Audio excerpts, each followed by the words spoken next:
parties and listen to these men singing. For years, I didn't know it was English. I thought it was some weird Scottish language. I went round the music shops of Glasgow trying to find the words. Yeah, well, how does it go? Well, it's it goes head of hall.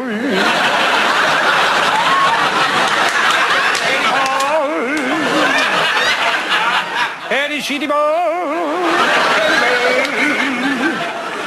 No, I don't know that one. And they weren't like London kind of showbiz parties.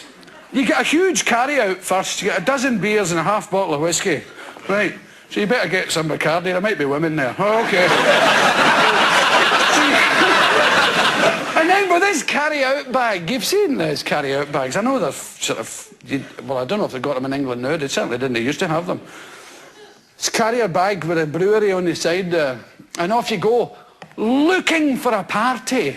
Now I mean, you haven't been invited anywhere. You don't get invited. They sort of happen. So you get the bag and then you go along these tenement streets listening.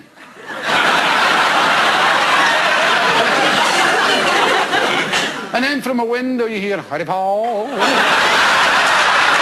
Paul.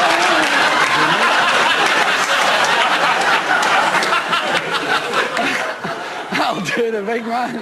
Easy, up we go. And then when you get there, if this ever happens to you, just tell them Jimmy said it was okay. There's always a Jimmy in the room. I met a guy doing the boozer there. Jimmy says just to come right up. What do you look like? Oh, he was a bit pissed, you know. That'll be him, the guy. There's somebody upside down behind the telly. That's the man, it's the very man. Sit down, son. Give us a song. Harry Ho!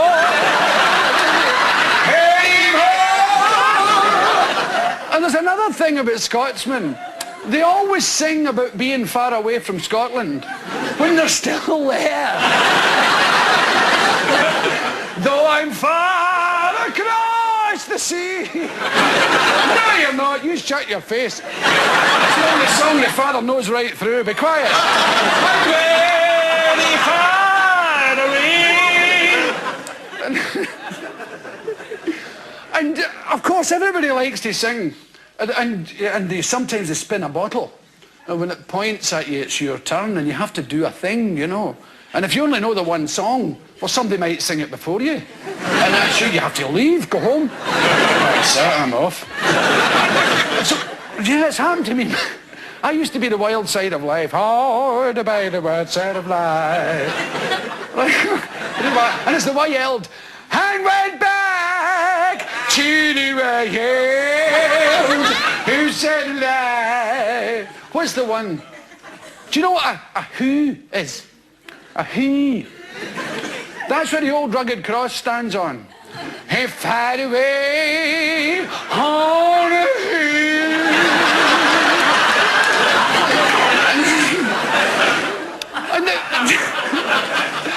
And the priest used the priest used to come round visiting the houses, you know, to see how everybody was doing. And they were always wee lonely men. They always looked cold, priests. They were never clean, you know. Cold-looking men. They come creeping about. They say, here's a priest coming. Put that television off. Right, get to your rooms. Come on, hurry up, get to your damn rooms. The priest's coming up the bloody stairs. Get to your damn rooms. And then, see, priests think the world is full of broken televisions. Everywhere they go, it's not working.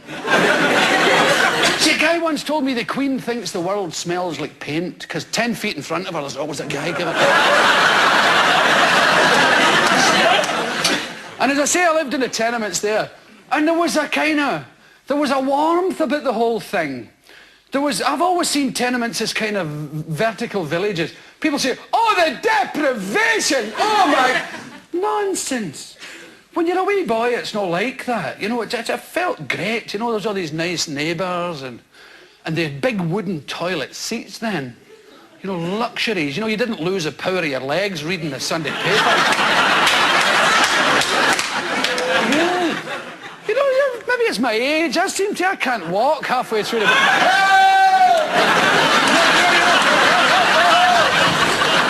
The needles can't get out of the damn thing. They're falling for you. Oh, my God.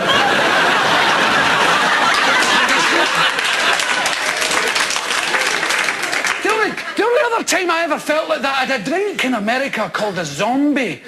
Have you ever drank zombies? It's a kind of muddy coloured. I would advise you to do it. It's an extraordinary concept. You get drunk from the bottom up. They're perfectly lucid. Talking away. Oh, yeah, I've been there. Yeah. Have you got the time? That was that British time. You've been very, terrific jet setty in Urbane. Until you need to go to the toilet. Your legs are pissed. Excuse me, I'll just go to the toilet.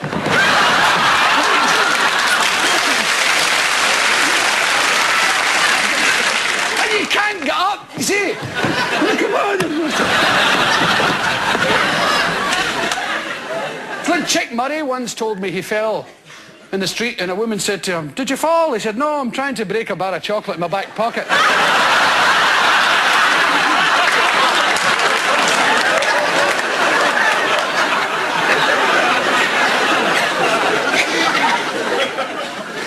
When the priest come to the house, mother says, and see, in the tenements you'd put a bit, a bit poorish. In the winter you'd throw coats on the bed for the kids. Yeah, a bit of coat there, keep you warm. Oh, God. The very thought. But it was actually brilliant, because you could wear them in the dark and go about playing things. Right, you wear the fur coat and I'll wear this big...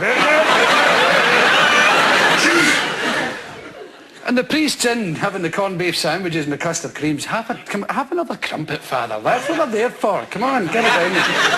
Thank you very much, Mrs. Connoly. There's bedlam in the room, but... Will you be quiet? We're trying to be quiet in there. Can hardly hear myself thinking here. I'm trying to talk to Father Flanagan here. The noise is deafening you. It's him, Mummy! It's him again! He's taken more than his fair share of the coat! What are you talking about, coat? There's no coat in there! I don't know, it's a fertile imagination. The coats are all in the cloakroom. It's a room in kitchen. Bloody cloakroom. She thinks it's a dance hall she's in. The coats are in the cloakroom and, well, you know it. They're on the mezzanine floor. Near the luncheonette. Next to the breakfast bar.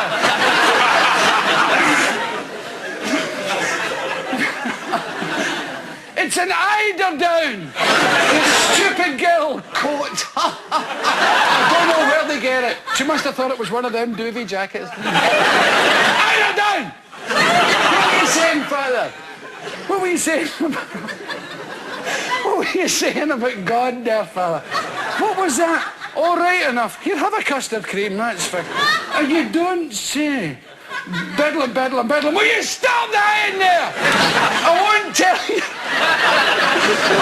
Tell you again. It's him, Mommy. It's him again. What's he doing this time? He's shoving his legs through the sleeves of the item.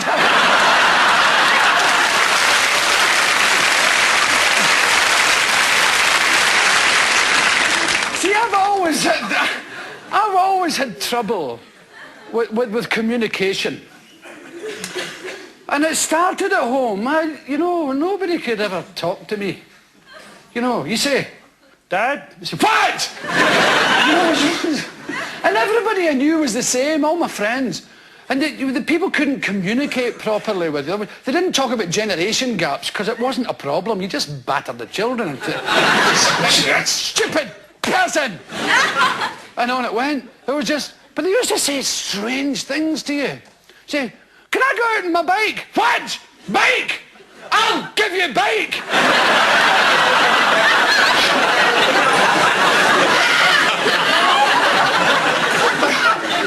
I've got a bike. Don't talk to me like that! And don't think that about me, boy.